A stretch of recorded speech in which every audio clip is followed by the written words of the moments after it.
You like excitement? Did you say that you like excitement? I do like excitement. And you know what that makes me think of, don't you? One man.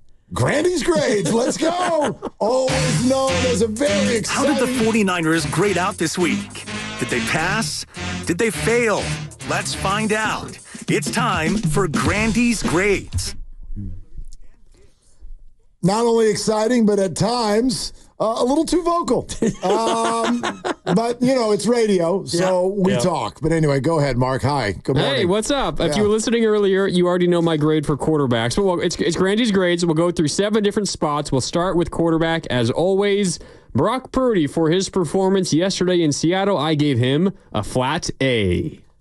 I love it, and I'm happy that you've come to your senses, Grandi, and I only say that because you initially had said A-, but in fact it was an A all along, and I think when you watch a football game and you really watch it, you don't just see what a quarterback does well and what a quarterback does poorly, but watch what he does mediocre in a play that's not there. Does he do the right thing and get out of it, or scramble, or throw it away, or make the easy throw, and maybe the miraculous throw could be made, but he doesn't? I thought last night was a great example of a quarterback doing what needed to be done to win a football game. It was incredible. This is what I'll say about the two of you and your A grade for Brock Purdy. Are the two of you in love with Brock Purdy? Do you call him Blocky Poo? Do you have posters on your wall? Is that what I'm listening to right now? Do you want Brocky Poo to come over to your house? Is that what I'm hearing right now? My gosh. Mark, you out here sounding like a hater, my brother. I mean, good Lord, with the two of you and your constant Purdy love. I know, for one, I'm sick of it. I'm sick of it. I've paid $50 on Cameo to have Brock wish me a happy Indigenous Peoples Day on Monday. Really? So there's that. Okay.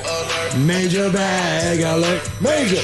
Yeah, I get even an A- because he missed a few throws. Hater. Yeah, I mean, I'm sick of all this Purdy this and Purdy that and Purdy so Purdy and all this crap that always happens on 95.7 The Game. Yeah. No, it's an A-. He missed a few throws, and I hold him to that standard because I think he's that good. But yeah, really good game. Really, really good, solid road nighttime division situation for Brock Purdy. He is the highest rated quarterback on Pro Football Focus, PFF.com, although last night was his third highest grade of his 6 games.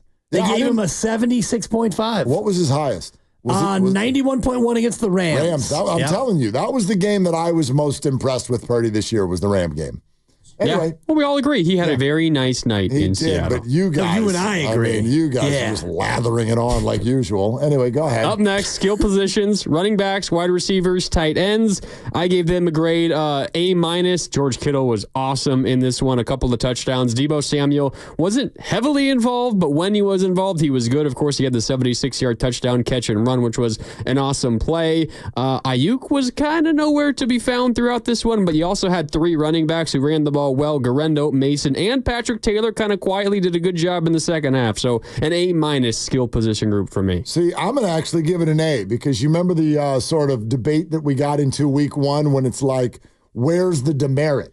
I never saw a drop ball. I saw Debo Samuel turn what could have been a disaster of a throw from Brock Purdy into a catch on the very opening series on 3rd and 1.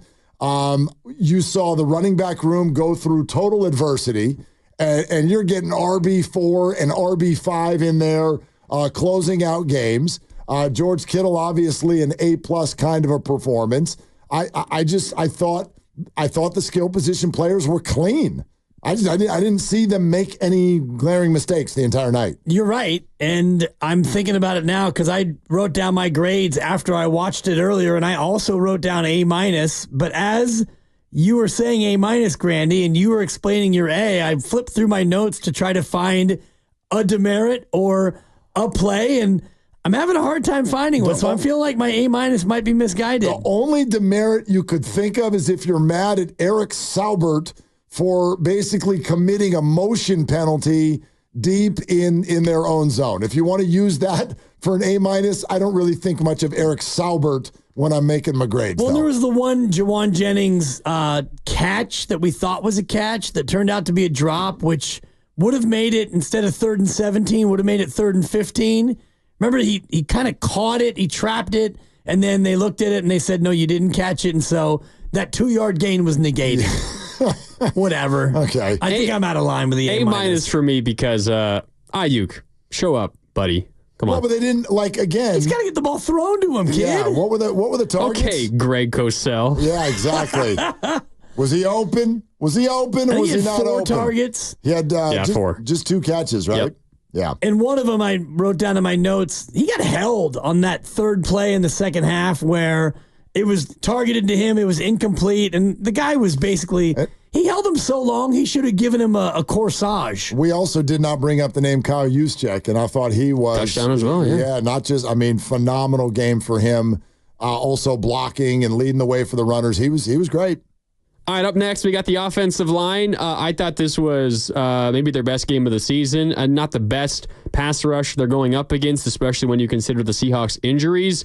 I thought 4 out of the 5 players had maybe 5 out of the 6 had a good night because there were a couple that were in and out, including this was awesome. I gave the offensive line group an A- for their performance overall. If you're going to name one of the 5 players as being a mess, and he did commit a very, very big penalty in the game, sure. I love, again, the handling of adversity with Banks going in and out. You're running the ball with multiple people. It's a very, very good performance, but something in the A bracket is a little bit too hot for me.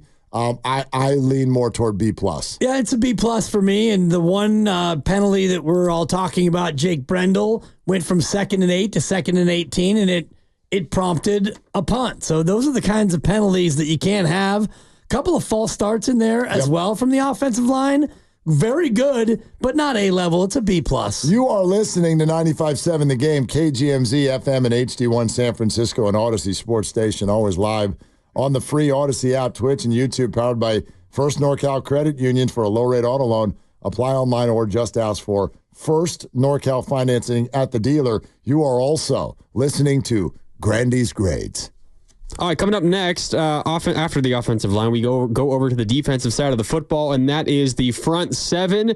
This obviously buoyed by Nick Bosa, who was awesome in this game. Front 7 is the D linemen and the linebackers. Fred Warner was also very good as well. You guys talked about that peanut punch where he took away a first down that was already gained. An incredible play there. Bosa was incredible. Those two carry this grade of an A- for me from the front 7. Yeah. I dig it. I think I can carry that. Fred was fantastic. Nick was dominant. I felt like the pass rush in one way or another was effective without sacks the entire night. Some of those interceptions were forced by the defensive line, which I think is the concept of the 49ers defense. And even everybody's favorite whipping boy, Devondre Campbell, no major mistakes, 3 solo tackles in the game. A- feels about right to me. I had the same, A-, and I believe the only sack they got was on the final drive of the game, if I'm not mistaken. And it was Sam O. Yeah, Sam O had one, and Givens had a little bit, but it was really the Bosa show for the most part. Fred Warner playing a little bit in a hampered fashion, and you're right about, Devondre. We didn't mention him at all. He hasn't shown up at all in my notes. All in all, very good, but an A- because I would have liked to see them get their hands on Geno. And how many times did Nick Bosa have him in his grasp? Like at least 5. Right. Maybe he needs to. Remember that hand thing where you do this that hand exercise thing? Geno's a big man. He's a big man. He moves pretty well. So is Nick. And he's a veteran who I think got rid of the ball at the right time. But again, that Mustafa interception was caused by Nick. So you can get a sack or a pick. Which one's more exciting to you? I'll take the pick. Yeah. So I hear what you're saying, though, for sure. There was one play in the second half where I think this is the one you're referencing, Dibs, where Bosa actually stripped the ball. Yes. Geno lost it for a second, then kind of pinned it to his hip, and it seemed like Bosa was so set on trying to get the ball that he kind of failed to get the sack, and he ended up missing both because Geno recovered. But all in all, an awesome day for Nick Bosa and Fred Warner and company. On to the secondary. I thought this was the best group of the day for the 49ers, and when you consider that the Mooney Ward injury, you're already down Hufanga as well. You had a couple of interceptions from rookie defensive backs after you had none from any defensive backs through 5 weeks. The secondary gets an A from me for last night. I don't know how you can't, just because of the fact, were they perfect? No, but you can't ask for that, especially with the adversity you face. Not only does Charvarius Ward not play, you don't even know that he's not going to play until an hour before the game. And to have rookies come in and affect the game the way they did between Green and Mustafa, that has got to get an A. And oh, by the way, Lenore, chef's kiss yet again. Yes, and I also give him an A, and I'm looking through and trying to find demerits, and I see Lockett in a 37-yard catch with Yadaman coverage. The Niners rushed 5. They picked it up, and there were a couple of the pass plays that were just tip of the cap to the offense. The offense is going to make some plays, and I'm hard-pressed to remember any pass interference. There might have been one PI penalty on the 49ers, if that, but in general, not only were they clean, but they actually took the ball away from the other team for the first time twice from rookies. For me, that's a solid A grade. Yeah, I'm with you guys. So special teams, this is where we get the first non-passing grade of the day for the 49ers. Special teams gets a D. I know Kyle Shanahan was talking about how, special teams made some plays for us and stuff. They also gave up the kickoff return for a touchdown that immediately changed the tide in this game. You were about to close the door on the Seahawks, up 23-3. Laviska Shenault, 97-yard kickoff return right after that. They get a stop. They score again. Suddenly it's a one-possession game, and it all happened because of what happened on special teams. So a D. Special teams for me. I'm going to sound like Dibs here for a second and then let him answer first. But a D is a passing grade. Yep. You get your credit. Trust me. On you go to the next year. My motto was D's get degrees going through college, and D stands for done. Well, it turns out you need to get more C's than D's, because if you're sub 2.0, you actually get in some academic trouble. I'm going to push back on this, and I gave him a C+. And the reason is, yes, the kickoff return is completely unacceptable. But when they got into a tight spot in a 6-point game, you had the punt that Seattle touched and you recovered, and it was a blown call by the officials. You didn't get it. Fine. The next time you had the ball and you punted, Wisnowski put it from they're on Seattle's 40, and he did one of those little 9-iron, backed it up to the 3-yard line. Got to back that thing up. Look at that punt once you back that thing up. That was the punt that ultimately led to the Green interception. And I also thought that they had a couple of impressive kick returns. Debo had a couple where he took it from the 2-yard line. And you also have to tip the cap to the kicker who just came off the street and nailed 3 field goals. It was a mixed bag, but I gave him a C+. They also forced a fumble on a Seattle kickoff. That's a great point. Yeah. So I like C minus. I'm kind of in between you two guys, because to Dib's point, there's really only 2 things the entire night in special teams that I thought stunk. And then a lot of the rest of what you saw was great. From a kicker off the street going perfect, it was definitely Wisnowski's best night. They did force 1 turnover, and let's be real, they actually got 2. Thank you very much, camera angles not being available. So I thought they were very good, except for 2 plays. The reason it goes all the way down to C- is one of those 2 plays was potentially a backbreaker. I mean, the worst kind of play at the worst moment in the Laviska Shenault kickoff return. Here's the other one that you left out, and I am going to continue to put this on the special teams coaches until they freaking have the conversation they need to have. Hey, kickers, stop throwing your body at the ball carrier. You're allowed to be in the back as a fail-safe to try to force someone out of bounds or slow them down by diving at their ankles or something like that. Try an arm tackle, and if you don't get it, you don't get it. But 2 weeks, 2 kickers hurt. Stop being overly aggressive. I know that's what men do. Stop. You're a kicker. Like, literally, can we look up, what is the height and weight of Matthew Wright? I think he's a 6'4", 265, I believe. Are you ready for this? I'm looking at it right now. 5'10", 190 would be my guess. Okay. You say 5'10", 190. Just Grandi, guessing. what's your Matthew Wright size, height, and weight guess? Oh, I just looked it up. Okay. So, sorry. Are you ready for this, Cat? Please. Dog is 5'11", Yep. 174. Man, no abundant life for him. 174. And you're out there throwing your body at dudes whose thighs weigh that much. Stop. Just stop. Thank you for listening to my TED Talk. You're welcome. Well, you kind of jumped the whole bit because that might come up in the next category for some. But I do want to point out one more special teams play.